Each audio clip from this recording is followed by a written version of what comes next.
ہر چیز کے اندر نفع اور نقصان ڈالنے والی ذات کون ہے؟ اللہ۔ وہ جو ہمیں اس کی خاصیت نظر آ رہی ہے، وہ خاصیت بھی اس کے اندر کس نے ڈالی ہے؟ اللہ نے۔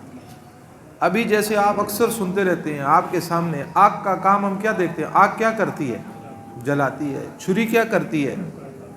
پانی کیا کرتا ہے؟ لیکن ابراہیم علیہ السلام کو آگ کے اندر ڈالا اور آگ نے جلایا؟ نہیں جلایا۔ اب کیونکہ اس آگ کے اندر اگر یہ آگ کا اپنا ذاتی فعل ہوتا جلانا تو وہ ابراہیم علیہ السلام کو ہر حال میں کیا کرتی؟ اس کا مطلب یہ ہے کہ اگر ابراہیم علیہ السلام کو جلایا نہیں ہے تو اس کا مطلب یہ ہے کہ یہ آگ کے اندر جو جلانے کی صفت ہے کس نے رکھی ہے؟ جب چاہے اللہ اس کے اندر وہ صفت رکھیں، جب چاہے اللہ اس کو کیا کر دے؟ چھری کیا ہے؟ کاٹ رہی ہے۔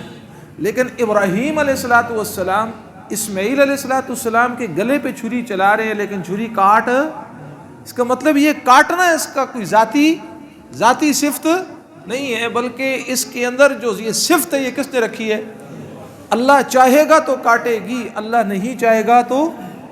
پانی ڈبو رہا ہے، پانی کیا کر رہا ہے؟ جو جا رہا ہے اس کو ڈبو رہا ہے۔ لیکن موسیٰ علیہ السلام اور آپ کا سارا لشکر جو بنی اسرائیل ہے اسی پانی کے اوپر سے گزر رہا ہے، لیکن وہ پانی اس پورے لشکر کو ڈبو اور فرعونیوں کو کیا کر رہا ہے؟ ڈبو رہا ہے۔ اس کا مطلب یہ کہ ان ساری چیزوں کے اندر جو خاصیت ہے وہ رکھنے والی ذات کون ہے؟ تو یہی اللہ بندے کو سمجھانا چاہتے ہیں، یہی بندے کو سمجھانا چاہتے ہیں کہ اے انسان، جس سبب کو بھی تو اختیار کر رہا ہے، سبب کو اختیار کرنا یہ بھی تیرے اللہ کا حکم ہے، یہ بھی نبی علیہ السلام کی تعلیم ہے کہ سبب کو اختیار کرو، پھر سبب کو اختیار کرنے کے بعد اس سبب پہ یقین نہیں رکھنا، یقین کس پر رکھنا ہے؟ اللہ کی ذات عالی پہ رکھنا ہے۔ خالد بن ولید رضی اللہ تعالیٰ عنہ ایک قلعے کا آپ نے محاصرہ کیا ہوا ہے، کافر پریشان ہو گئے اس محاصرے سے، انہوں نے اپنے سردار کو مذاکرات کے لیے سیدنا خالد بن ولید رضی اللہ تعالیٰ عنہ کے پاس بھیجا۔ اب وہ جو کافروں کا سردار ہے وہ خالد بن ولید رضی اللہ تعالیٰ عنہ کے پاس آیا تو اس کے ہاتھ میں ایک شیشی تھی۔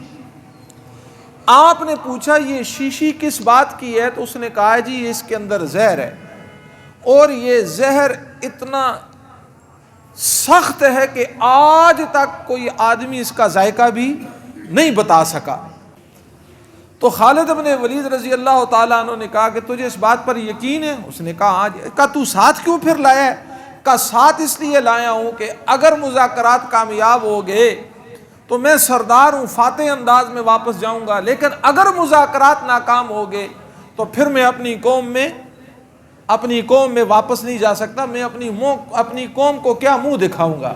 اب ذرا سوچیں نا، اس دور کے حکمران، کافر حکمران بھی غیرت والے ہوتے تھے۔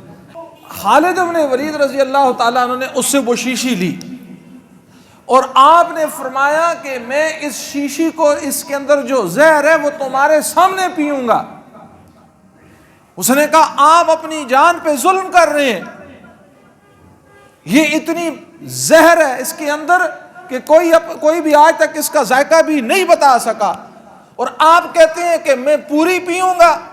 آپ نے شیشی ہاتھ میں لی اور آپ نے پڑھا بسم اللہ الذی لا یضر مع اسمہ شیء فی الارض ولا فی السماء وہو السمیع العلیم۔ عجیب الفاظ ہیں، بسم اللہ الذی، شروع کرتا ہوں اس کائنات کے رب کے نام سے، لا یضر مع اسمہ شیء فی الارض ولا فی السماء، جس کائنات کے رب کے نام کی برکت سے پوری کائنات نہ آسمان میں نہ زمین میں اس اللہ کے نام کی وجہ سے نقصان نہیں پہنچا سکتی۔ جب میں نے اس اللہ کا نام لے لیا، وَهُوَ السَّمِيعُ الْعَلِيمُ، وہی سننے والا اور کیا کرنے والا ہے؟ جاننے والا ہے۔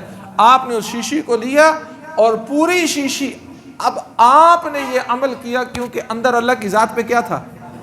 یقین تھا۔ اگر ہم کریں تو ہمارا کیا حال ہوگا؟ کیونکہ ہمارا یقین اللہ کی ذات عالی پہ نہیں بنا ہوا۔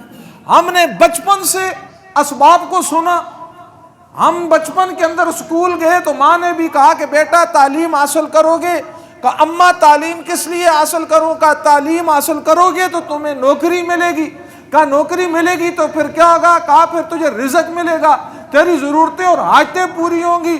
بیٹے کو پکڑ کر دکان پہ لایا اور باپ کہہ رہے دیکھ کام سیکھ لے۔ ابا کام سیکھ کے کیا کروں گا؟ کہا تیری ضرورتیں اور حاجتیں پوری ہوں گی۔ ہم نے بچپن سے لے کر 55 تک اسی بات کو سنا کہ ہماری دکان، ہماری یہ تعلیم، ہمارے یہ اسباب یہی ہمیں رزق دیتے ہیں۔ انہی اسباب پہ اتنا یقین آ گیا کہ رب کو بھول گئے۔ لیکن صحابہ رضوان اللہ تعالی اجمعین کے دلوں میں امام الانبیاء سرور کونین احمد مجتبی حضرت محمد مصطفیٰ صلی اللہ تعالی علیہ وسلم کی ذات نے ایک اللہ سے ہونے کا یقین اس طرح راسخ کر دیا تھا کہ صحابہ کو رب کے علاوہ کچھ نظر نہیں آتا تھا، کہ صحابہ کا 100% یقین اللہ کی ذات عالی پہ ہو گیا تھا۔ آپ نے شیشی کو پیا، آپ کو کچھ بھی نہ ہوا۔ وہ کافر جو تھا، وہ جو آیا ہوا تھا، اس منظر کو دیکھ کر کہنے لگا جس ذات کو آپ مانتے ہیں، جس اللہ کے ہاتھ میں آپ کی موت اور حیات ہے، میں بھی اس اللہ پہ ایمان لانے کے لیے تیار۔ مسلمان ہو گیا اور بغیر لڑائی کے علاقہ فتح ہوا۔ صرف کس بات پر؟ صرف ایک اللہ کی ذات عالی پہ کیا ہے؟ یقین تھا اللہ کی ذات عالی پر۔ صحابی آئے، نبی علیہ الصلوۃ والسلام کی خدمت میں عرض کی، اللہ کے محبوب صلی اللہ تعالی علیہ وسلم، میں جنگل میں ہوتا ہوں، لکڑیاں کاٹتا ہوں، نماز کا وقت ہو جاتا ہے، میری جو سواری اور میرا جو اونٹ ہے، میں اس کو اللہ کے توکل کے نام پہ یوں ہی چھوڑ دوں یا اس کو رسی کے ساتھ باندھوں؟ آپ علیہ الصلوۃ والسلام نے فرمایا تو نے اس کو رسی کے ساتھ باندھنا ہے۔ یہ رسی کے ساتھ باندھنا یہ کیا ہے؟ یہ سبب ہے، اس سبب کو اختیار کرنا ہے، لیکن تمہیں بھروسہ اس سبب پر نہیں رکھنا۔ بھروسہ کس پر رکھنا ہے؟ باندھ کے اس کے بعد تو نے اللہ کی ذات پر توکل کرنا ہے۔ یہ رسی ٹوٹ بھی سکتی ہے، یہ رسی دھوکہ بھی دے سکتی ہے، تو نے سبب پہ یقین نہیں رکھنا۔ مسبب الاسباب، ساری کائنات کے اسباب کو پیدا کرنے والا، ان کے اندر نفع اور نقصان رکھنے والا جو رب کی ذات عالی ہے، یقین اس پر رکھنا ہے۔ دکان ڈال دی ہے، اس کے اندر سامان ڈال دی ہے، لیکن میرا بھروسہ اس دکان کی اشیاء پر نہیں ہے۔ اللہ میں نے سبب کے درجے میں اس کو اختیار کیا ہے، لیکن اب بھی میرا یقین ہے رزق تیری ذات دے گی، نفع تیری ذات دے گی، نقصان تیری ذات دے گی۔ سبب کو سبب کے درجے پر رکھتے ہوئے اے اللہ تیری ذات پہ مجھے پورا یقین ہے۔ تو صحابہ رضوان اللہ تعالی اجمعین اور انبیاء علیہ الصلوۃ والسلام کی جو محنت تھی وہ اس بات کی تھی کہ میرے محترم دوستوں اور بزرگوں، اسباب کو اختیار کرنا ہے سنت کے درجے میں، لیکن یقین کس پر رکھنا ہے؟ اللہ جل شانہ کی ذات عالی پہ رکھنا ہے۔ اس کے بعد ایک عجیب بات مولانا اشرف علی تھانوی صاحب رحمۃ اللہ علیہ نے لکھی۔ آپ نے فرمایا وہ اسباب، وہ کام جن کے ہونے یا نہ ہونے کا یقین ہو، یہ ہوگا یا نہیں ہوگا، کہتے اس پہ اللہ کی ذات پہ توکل کرتے ہیں لوگ، لیکن جس بات کا یقینی علم ہو یہ کام تو ہوگا ہی ہوگا، تو اس پہ اللہ کی ذات پہ بھروسہ اور توکل نہیں کرتے۔ کہتے کہ حالانکہ اللہ کی ذات پہ بھروسہ اس کام پہ کرنا چاہیے جس کا کام کا یقین ہو کہ یہ ہوگا۔ بھروسہ کس پہ کرنا ہے؟ دسترخوان لگا ہوا ہے اور بھوک بھی لگی ہوئی ہے، کھانا بھی سامنے پڑا ہوا ہے، اور یہ ہاتھ کی طرف، لقمے کی طرف ہاتھ بھی بڑھا رہا ہے، اب یقین ہے کھانا سامنے ہے، سب کچھ ہے، تو اب یہ جو اسباب سامنے موجود ہیں اس کے بعد بھروسہ اللہ کی ذات پہ کرنا ہے کہ اے اللہ اس کھانے کو میرے لیے تو کھلانے والا بھی تو ہے، اور یا اللہ اس کو میرے لیے نفع بنانے والا بھی تو۔ اکثر اس طرح ہوتا ہے، کھانا لگا ہوتا ہے، ہم بیٹھ جاتے ہیں، اچانک کیا آ جاتا ہے؟ فون آ جاتا ہے، کھانا وہیں کا وہیں رہ جاتا ہے، اور ہم کہیں کے کہیں نکل جاتے ہیں اور کہاں سے کہاں نکل جاتے ہیں، اور اس کھانے کو ہمیں کھانے کی توفیق بھی، اس کا مطلب یہ ہے کہ اس کھانے کی توفیق بھی کون دیتا ہے؟ اللہ دیتا۔ اسباب وہ کہ جن کا یقین ہو کہ وہ یقینی طور پر ہوں گے، اس سبب کو اختیار کر کے پھر بھروسہ کس پر رکھنا ہے؟ تو پہلی بات میرے محترم دوستوں اور بزرگوں، اسباب کو اختیار کر کے یقین کس پر رکھنا ہے؟ یقین کس پر رکھنا ہے؟ دوسرا کام، ہمارا ہر کام، ہر دکھ، ہر پریشانی، ہر تکلیف کے اندر ہم نے دامن کس کے سامنے پھیلانا ہے؟ نبی علیہ الصلوۃ والسلام نے اپنی امت کو صلاۃ الحاجت کی تعلیم دی ہے۔ کس کی دی ہے؟ صلاۃ کا معنی ہے نماز، حاجت کا معنی حاجت ہے، ضرورت ہے، غم ہے، پریشانی ہے، دکھ ہے، تکلیف ہے۔ ہر دکھ اور تکلیف اور غم کے اندر اللہ کے سامنے دامن پھیلانا، اللہ سے مانگنا، اس کے لیے ذریعہ بتایا کیا؟ نماز۔ اور اس نماز کو کیا کہا ہے؟ صلاۃ صحابی آئے اپنے گھر میں اور اپنی اہلیہ سے کہنے لگے گھر میں کچھ ہے؟ کہا جی کھانے کو تو کچھ بھی نہیں ہے۔ تو وہ صحابی مسجد میں گئے، وضو کیا، وضو کر کے 2 رکعت نماز نفل پڑھے، گھر میں آئے، بیوی سے کہا کہ کچھ کوئی بندوبست ہوا ہے؟ کہا نہیں کچھ بھی نہیں ہوا۔ پھر گئے، پھر نفل پڑھے، پھر گھر میں آئے، کہا کوئی بندوبست ہوا ہے؟ کہا نہیں ہوا۔ تو صحابی نے فرمایا اللہ کا فرمان بھی سچا، پیغمبر مصطفیٰ صلی اللہ تعالی وسلم کا فرمان بھی سچا۔ آپ نے فرمایا اللہ نماز سے ضرورت اور حاجت کو یقینی طور پہ پورا کرتے ہیں، اللہ کا فرمان سچا، آقا دو جہاں پیغمبر مصطفیٰ صلی اللہ تعالی وسلم کا فرمان سچا۔ میری نماز میں کمی ہے، میں اس درجے کی نماز نہیں پڑھ سکا جس نماز پہ اللہ فیصلے کرتے ہیں۔ پھر گئے، پھر جا کر نفل پڑھے اور پھر گھر میں آئے تو بیوی سے پوچھا کچھ ہوا؟ کہا ہاں چکی جو تھی جس میں گندم ڈال کر اس کو پیسا جاتا ہے، کہا وہ چکی خود بخود چل رہی ہے اور آٹا نکل رہا ہے۔ اب وہ آٹا جمع کر رہے، گھر کے سارے برتن آٹے سے بھر دیے۔ اس کے بعد وہ چکی کا پارٹ اٹھایا، اس کے اندر ایک گندم کا دانہ تھا، اس ایک گندم کے دانے کو لے کر نبی علیہ الصلوۃ والسلام کی خدمت میں چلے گئے اور عرض جا کر کیا اور پوری بات سنائی۔ آپ علیہ الصلوۃ والسلام نے فرمایا اگر چکی کا پارٹ نہ اٹھاتے تو قیامت تک چلتی رہتی۔ اب یہ مسئلہ کہاں سے حل کیا؟ بتائیں کہاں سے یہ مسئلہ حل ہوا؟ نماز کے ذریعے سے۔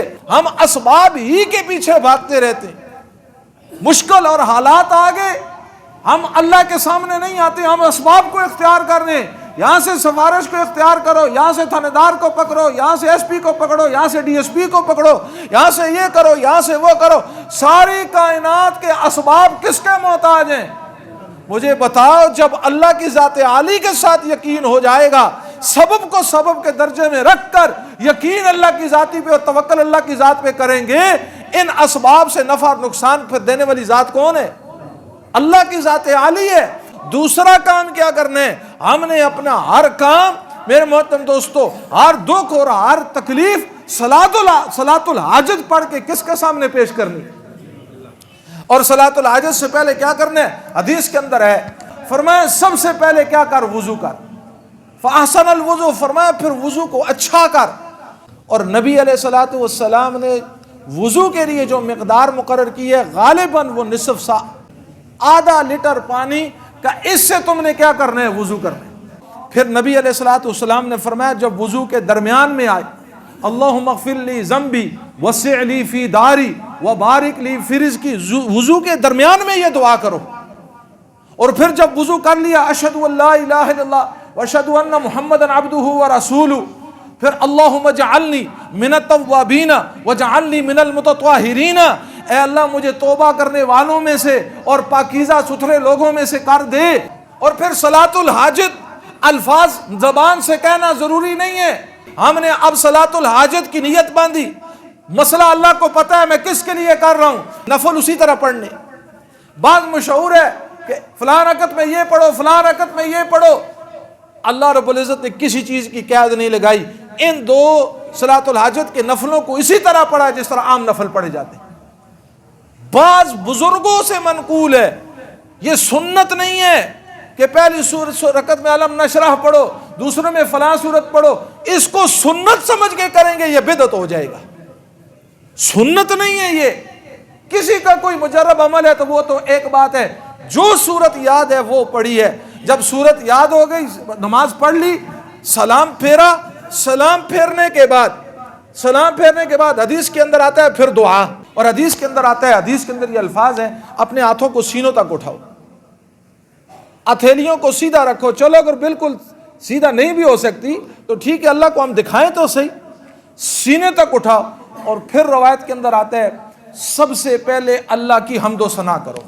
اللہ کی حمد و ثنا کس لیے کرو؟ اس لیے کہ ایک انسان کسی مشکل میں پھنسا ہوا ہے، کسی دکھ میں پھنسا ہوا ہے، کسی تکلیف میں پھنسا ہوا ہے، اب کہیں اس دکھ اور تکلیف کی وجہ سے اس کے زبان پہ ناشکری نہ آ جائے۔ یہ اللہ کی تعریف دعا میں اسی لیے کروائی جا رہی ہے، کہیں تو اپنی دکھوں کے اندر مبتلا ہو کر کہیں شکوے اور شکایت نہ کر دے۔ اور اس کے بعد اسألک موجبات رحمتک، اے اللہ میں تمام ان چیزوں کا سوال کرتا ہوں جو تیری رحمت کا موجب ہیں۔ عجیب الفاظ ہے۔ آگے موجبات رحمت وعزائم مغفرتک، اے اللہ تیری بے بہا رحمت کا سوال کرتا ہوں۔ والغنیمت من کل بر، اے اللہ ہر نیکی کا سوال۔ والسلامت من کل اسم، ہر برائی سے بچنے کا۔ لا تدع لنا ذنبا الا غفرتہ، اے اللہ میرے بدن پر، میرے وجود پہ جتنے گناہ ہیں سب کو معاف کر دے۔ ولا ہما الا فرجتہ، اے اللہ جتنے غموں میں ڈوبا ہوں سارے غموں سے نکال دے۔ ولا حاجتا ہی لک رضا الا قضیتہ، اے اللہ میری جتنی حاجتیں ہیں اپنی رضا کے تحت ان کو پورا کر دے یا ارحم الراحمین۔ آپ علیہ الصلوۃ والسلام نے فرمایا اس دعا کے بعد پھر جو دعا مانگو گے اللہ قبول فرمائے گا۔ میرے محترم دوستوں اور بزرگوں، بتائیں انشاءاللہ اب ہر موقع ہر وقت میں ہم کس طرح متوجہ ہوں گے اور صلاۃ الحاجت کا اہتمام کریں گے نہیں کریں گے؟ اللہ پاک مجھے اور آپ کو عمل کی توفیق عطا فرمائے۔